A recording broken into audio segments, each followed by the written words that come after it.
My parents sent me to an orphanage, and when I built my own career, they came to demand money. I'm here to share my story, and it's a long one, filled with twists and turns that I never saw coming. Growing up was anything but easy, and even now, as an adult, I'm still trying to piece together everything that happened to me. So grab a cup of coffee or tea and settle in, because this is going to be quite a ride. I was born in a small town in the Midwest. My earliest memories are of a cold, sterile orphanage. The place was bleak and unwelcoming, the kind of place where the walls seemed to absorb the screams and cries of children rather than reflect them. I was one of those kids, always crying, always scared. My name is Jake, by the way. Jake Harper. I was abandoned at birth, left on the steps of a hospital with nothing but a blanket and a note saying my name. The orphanage was a harsh environment. The other kids weren't exactly friendly, and the caregivers were more like wardens than nurturing figures. I quickly learned that showing any sign of weakness was a mistake. The older kids would pounce on it, bullying and tormenting those who couldn't defend themselves. I was small for my age, and an easy target. They'd push me around, call me names, and sometimes even take my food. The adults didn't care. To them, we were just a bunch of unwanted children, and our suffering was none of their concern. When I was 8, I was finally adopted by a couple who at first seemed like a beacon of hope. The Harpers were an older couple, unable to have children of their own. When they first visited the orphanage, they seemed kind, showering me with attention and promises of a better life. I remember clinging to those promises, hoping that my days of being tormented were over. But once I moved into their home, the facade quickly faded. The Harpers were strict, cold, and distant. They'd adopted me not out of love or compassion, but because they needed someone to take care of their large, old house and garden. They made it clear that I was there to work, not to be part of their family. If I ever stepped out of line, the punishments were severe. Missed a spot while cleaning? No dinner for me. Forgot to water the plants? Locked in my room for the night. School wasn't any better. The kids at school seemed to sense that I was different, that I didn't have a loving family to go home to. They bullied me relentlessly. They'd knock my books out of my hands, make fun of my worn-out clothes, and call me names. I tried to ignore them, to focus on my studies, but it was hard. The teachers, much like the caregivers at the orphanage, didn't seem to care. To them, I was just another troubled kid from a broken home. Despite everything, I managed to do well academically. Books became my escape, my sanctuary from the harsh realities of my life. I would spend hours in the library, reading about far-off places and people who overcame insurmountable odds. I dreamed of one day escaping my situation, of going to college and making a better life for myself. When I finally graduated high school, I was accepted into a state university on a scholarship. It felt like a fresh start, a chance to leave behind the pain and suffering of my past. But university life was a different kind of challenge. I was on my own for the first time without any support system. I had to work multiple part-time jobs to make ends meet, all while keeping up with my studies. My freshman year was a blur of exhaustion and stress. I barely slept, constantly juggling work and school. I tried to make friends, but it was hard to connect with people when I was always so tired and worried about money. I felt like an outsider, just like I had in high school. One of the part-time jobs I took was at a local diner. It wasn't glamorous, but it paid the bills. The owner, Mr. Thompson, was a gruff but kind man. He knew I was struggling and often let me take home leftovers. I was grateful for his kindness, but the other staff members weren't so understanding. They saw me as competition for hours and tips and often made my shifts difficult. Then, there was Sarah. She was a junior and one of the few people who tried to befriend me. We met in the library, both reaching for the same book. She laughed, a light, melodic sound that made me smile despite myself. We started studying together, and for a while things seemed to be looking up, but life has a way of throwing curveballs. One night, while walking back to my dorm from the diner, I was mugged. A group of guys cornered me, demanding my wallet. When I hesitated, one of them pulled a knife. I handed over what little money I had, and they ran off, leaving me shaken and bruised. I reported it to the campus police, but nothing ever came of it. It was just another reminder that I was on my own. Sarah tried to help me, but there was only so much she could do. I didn't want to burden her with my problems. She had her own life, her own struggles. I didn't want to be just another thing she had to worry about. So, I put up walls, pushing her away even as I longed for her companionship. As the semesters went by, things went from bad to worse. My grades started to slip, and I found it harder and harder to keep up with my coursework. The constant stress and lack of sleep were taking their toll. I felt like I was drowning, and there was no one to throw me a lifeline. One particularly rough night, after a long shift at the diner and an even longer study session, I collapsed in my dorm room. I woke up in the hospital, surrounded by beeping machines and sterile white walls. The doctors said it was exhaustion and stress, but I knew it was more than that. It was the weight of my entire life crashing down on me. Sarah visited me in the hospital, her eyes filled with worry. She held my hand and told me everything would be okay, but I couldn't believe her. How could anything be okay when my whole life had been nothing but pain and struggle? I pushed her away again, telling her I didn't need her pity. When I was released from the hospital, I was more determined than ever to turn my life around. I threw myself into my studies, working even harder to catch up. But the harder I worked, the more I seemed to fall behind. It was like trying to climb a mountain with no summit in sight. Then one day, everything changed. I was called into the dean's office, my heart pounding in my chest. I feared the worst, thinking I was going to be expelled for my slipping grades. But instead, the dean told me I had been selected for a prestigious internship. It was a chance to work with one of the top companies in my field, a golden opportunity that could change my life. I couldn't believe it. For the first time in my life, something good was happening to me. I accepted the internship, determined to make the most of it. The company, Stanton Industries, was a powerhouse in the tech world. Working there was a dream come true, and I threw myself into the work with everything I had. The internship was demanding, but I thrived under the pressure. For the first time, I felt like I was part of something important, something bigger than myself. I made connections, learned valuable skills, and started to see a future for myself beyond the pain and struggle. But life, as always, had other plans. One day, while working late on a project, I received a call from Sarah. She was crying, her voice barely recognizable. She told me she had been in an accident and needed my help. I rushed to the hospital, my heart in my throat. Sarah was in bad shape. She had been hit by a drunk driver and had suffered multiple injuries. Seeing her like that, so vulnerable and in pain, broke something inside me. All the walls I had built came crashing down, and I realized how much I cared for her. I spent every moment I could by her side, helping her through her recovery. It was a long, painful process, but Sarah was strong. She fought through the pain and slowly started to heal. In those moments, I realized that I wasn't as alone as I had always thought. Sarah had been there for me even when I tried to push her away. As Sarah healed, our bond grew stronger. We became inseparable, and for the first time in my life, I felt truly happy. The internship was going well, and my grades had improved. It seemed like everything was finally falling into place. But then, the unthinkable happened. One night, while working late at Stanton Industries, I discovered something that would change everything. I stumbled upon documents that revealed the company was involved in illegal activities. They were cutting corners, putting people's lives at risk to save money. I didn't know what to do. I was just an intern, but I couldn't ignore what I had found. I gathered as much evidence as I could and went to the authorities. It was a risky move, but I couldn't live with myself if I did nothing. The fallout was immediate. The company tried to discredit me, painting me as a disgruntled employee trying to stir up trouble, but the evidence was undeniable, and eventually, the truth came out. Stanton Industries faced massive fines, and several top executives were arrested. I lost my internship and any chance of working in the tech industry again. But I knew I had done the right thing. Sarah stood by me through it all, and together we faced the uncertainty of the future. We graduated college, and despite the challenges, I managed to find a job in a smaller tech firm. It wasn't as prestigious as Stanton Industries, but it was honest work. Sarah and I moved in together, and for the first time in my life, I felt like I had a real home. Life wasn't perfect, but it was good. We had each other, and that was enough.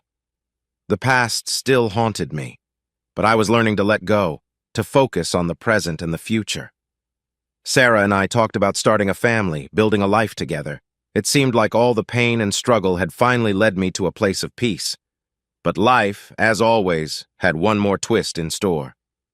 One night, Sarah and I were walking home from dinner when we were attacked. A group of men jumped us, demanding our money. When I resisted, one of them pulled out a gun. There was a struggle, a flash, and then pain like I had never known. I woke up in the hospital, the familiar sterile white walls surrounding me. Sarah was there, holding my hand, tears streaming down her face. I had been shot, but I would survive.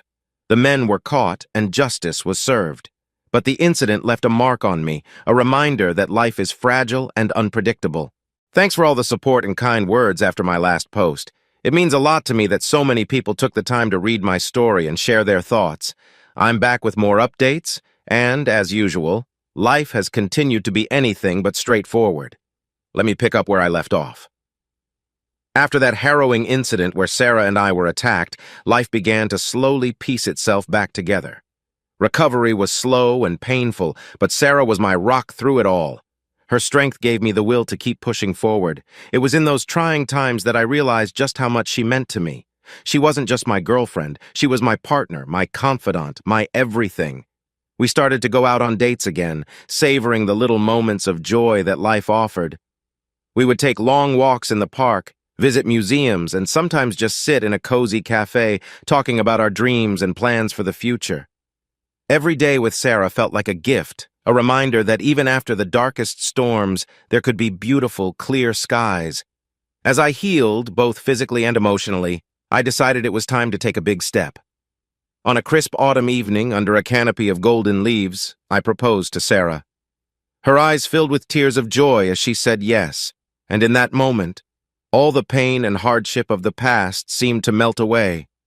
We were engaged, and nothing else mattered. The months leading up to our wedding were a whirlwind of planning and excitement. We decided to keep things simple, a small ceremony with close friends and family. It was the happiest day of my life, standing there with Sarah, promising to love and cherish her for the rest of my days. We danced, laughed, and celebrated late into the night, surrounded by people who genuinely cared about us. Our honeymoon was a blissful escape from reality. We traveled to Italy, exploring the ancient streets of Rome, the romantic canals of Venice, and the breathtaking cliffs of the Amalfi Coast. It was a dream come true, and for the first time in my life, I felt like I was living a fairy tale. But, as life often does, it wasn't long before reality came crashing back in. When we returned home, I received a call from an old friend from college, Mark. He had heard about my ordeal with Stanton Industries and wanted to catch up. We met for coffee, and it was like no time had passed. Mark had always been a straight shooter, someone I could trust, or so I thought. Mark told me about an incredible job opportunity at a new tech startup he was involved with. The company, Vertex Dynamics, was on the cutting edge of AI technology, and they were looking for someone with my skill set. It seemed like the perfect chance to get my career back on track, and I was eager to learn more. I met with the team at Vertex Dynamics, and I was impressed by their vision and innovation. They were developing a revolutionary AI system that could change the world, and they wanted me to be a part of it. The salary was generous, and the benefits were top-notch. It all seemed too good to be true, but Mark vouched for them, and I trusted him. I took the job, and for a while everything was perfect. The work was challenging and fulfilling, and I was surrounded by brilliant minds who shared my passion for technology. Sarah was supportive, happy to see me excited about my career again. We moved into a new apartment, a cozy place that felt like home from the moment we stepped inside. But as the months went by, I started to notice some oddities at Vertex Dynamics. There were whispers among the staff, hushed conversations that would stop abruptly when I entered the room. I brushed it off at first, thinking it was just the nature of a high-pressure environment. But the nagging feeling that something was off wouldn't go away. One evening, after a particularly long day at work, I was approached by a colleague named Lisa. She was a software engineer, sharp and observant. Lisa had been with the company longer than I had, and we had developed a good rapport. She looked nervous as she pulled me aside and told me she had something important to discuss. Lisa revealed that she had stumbled upon some troubling information. She had been working on a project related to data security when she discovered that Vertex Dynamics was involved in some questionable practices. They were collecting and selling user data without consent, and the AI system we were developing was being used for surveillance purposes by undisclosed clients. My heart sank as she showed me the evidence. It was clear and damning. I felt a sense of déjà vu, a reminder of what had happened at Stanton Industries. But this time it was worse. I was deeply embedded in the company, and my reputation was on the line. I knew I had to do something, but the stakes were higher now. I had Sarah to think about, our future together. I took the evidence to Mark, hoping he could provide some clarity. To my shock, he brushed it off, insisting that Lisa was mistaken and that I should ignore her. He assured me that everything was above board and that I shouldn't worry, but his dismissive attitude only fueled my suspicions. I decided to dig deeper on my own. Late at night, after Sarah had gone to bed, I would pore over company documents and emails looking for more proof. What I found was worse than I had imagined. Vertex Dynamics was not only selling data, but also manipulating information to influence political events and social movements. They were playing a dangerous game, and I was a pawn in it. I confided in Sarah, telling her everything. She was understandably worried, but stood by me, encouraging me to do what I thought was right. Together, we made a plan. I gathered all the evidence I could find, knowing that exposing the truth would put us both at risk. One night, as I was copying files onto a secure drive, I heard a noise outside our apartment. I looked out the window and saw a car parked across the street, its occupants watching our building. My heart raced as I realized we were being surveilled. I quickly finished copying the files and hid the drive. The next day, I went to the authorities, just as I had done with Stanton Industries. The investigation was swift and the fallout was immediate. Vertex Dynamics was shut down and several top executives, including Mark, were arrested. It turned out that Mark had known about the illegal activities all along. He had lied to me, used our friendship to get me on board and keep me quiet. I was devastated. Not only had I lost my job, but I had also lost a friend. Trust, once broken, is hard to rebuild. The betrayal cut deep, and for a while I was lost, unsure of what to do next. Sarah and I decided to take some time away from everything. We rented a cabin in the mountains, far from the chaos of the city. The fresh air and tranquility were a balm to our wounded souls. We spent our days hiking, reading, and simply enjoying each other's company. It was a much-needed respite, a chance to heal and reflect. During one of our hikes, we stumbled upon an old, abandoned cabin. It was run down, but there was something charming about it. Sarah and I spent the afternoon exploring the cabin and its surroundings.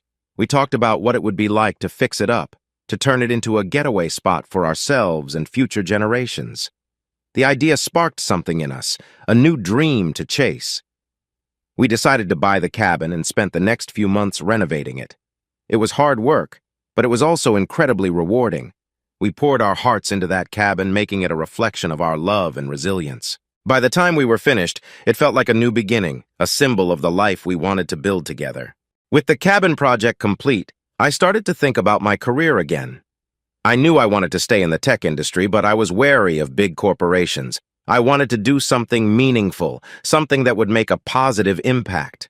After much thought and discussion with Sarah, I decided to start my own company, a tech firm focused on ethical AI development. It was a daunting task, but I was determined. I reached out to former colleagues and mentors, gathering a team of like-minded individuals who shared my vision. We started small, working out of a shared office space, but the passion and dedication of my team were palpable. We were united by a common goal to create technology that would benefit society without compromising on ethics. The early days of the company were challenging. We faced numerous obstacles, from securing funding to developing our first product. But slowly, things began to fall into place. We launched our first AI-driven platform designed to help nonprofits and social enterprises optimize their operations.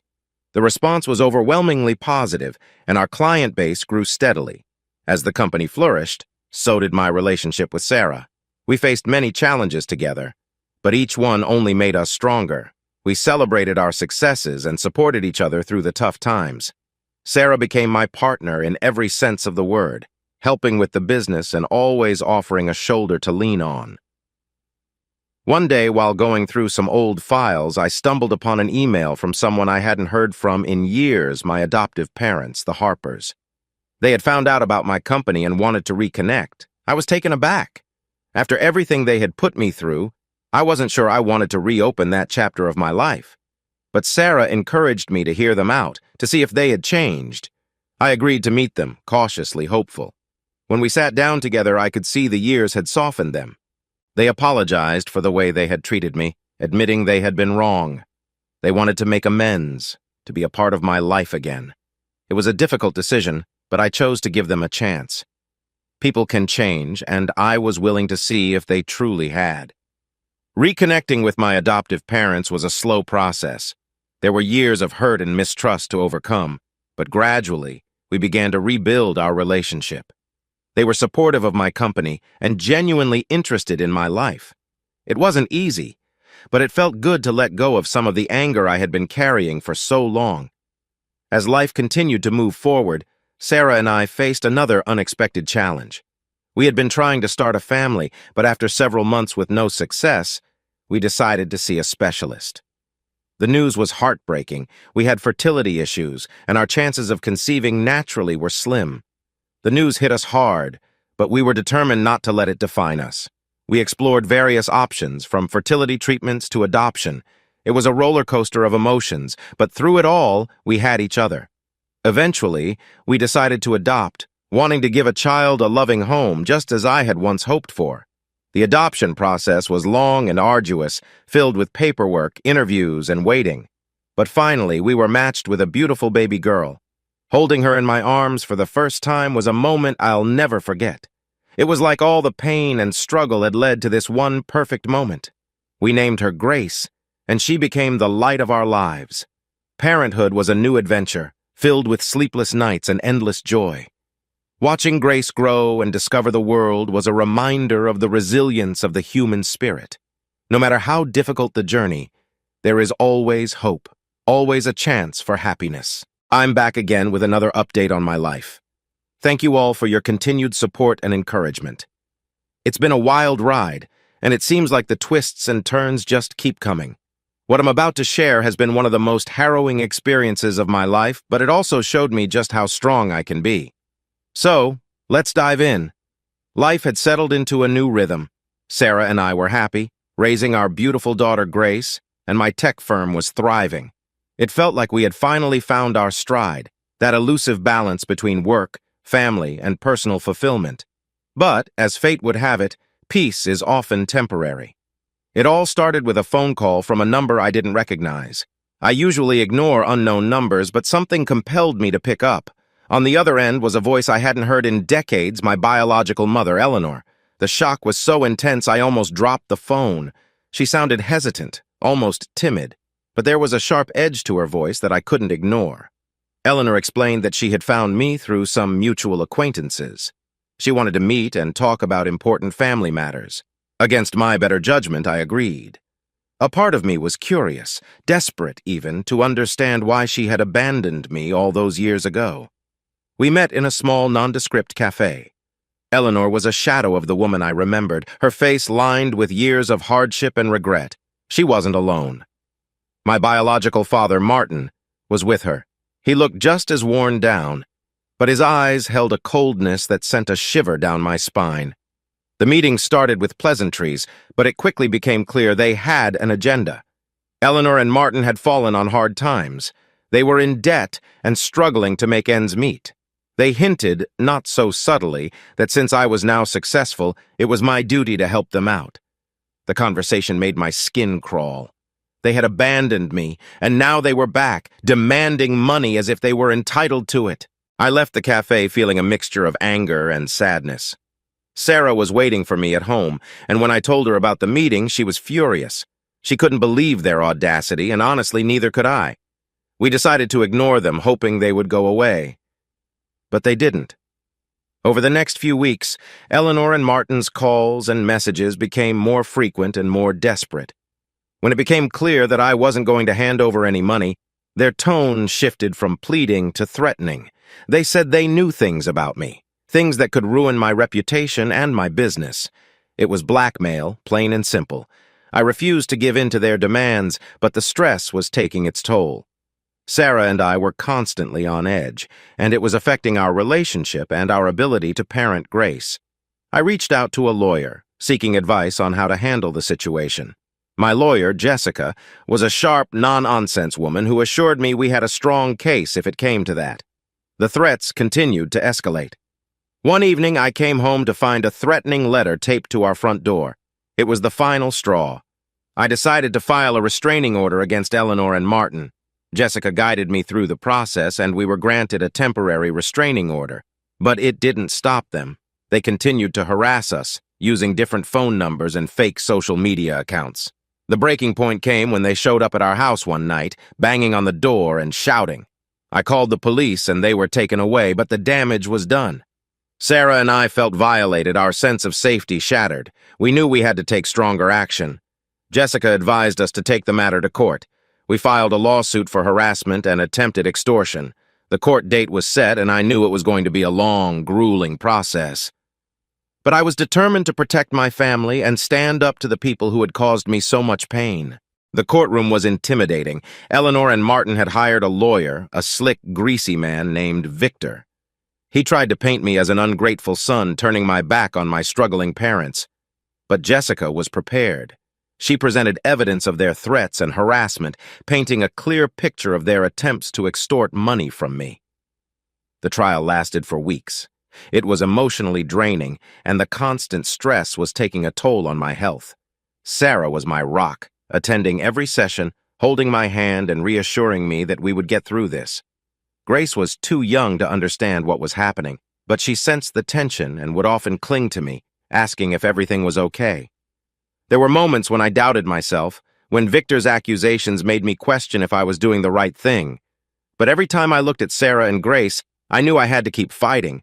This wasn't just about money, it was about standing up to the people who had hurt me and ensuring they couldn't hurt my family. One of the most shocking moments came when Eleanor took the stand. She tried to evoke sympathy, talking about her hardships and how she had regretted giving me up. But under cross-examination, Jessica revealed inconsistencies in her story. It became clear that Eleanor and Martin were not the victims they claimed to be. They had made their choices, and now they were trying to manipulate me into solving their problems. The turning point in the trial came when Jessica presented evidence of Martin's criminal record. He had a history of fraud and extortion, something he had tried to keep hidden. The revelation stunned the courtroom and shattered any remaining credibility they had. It was clear to everyone that their intentions were far from noble.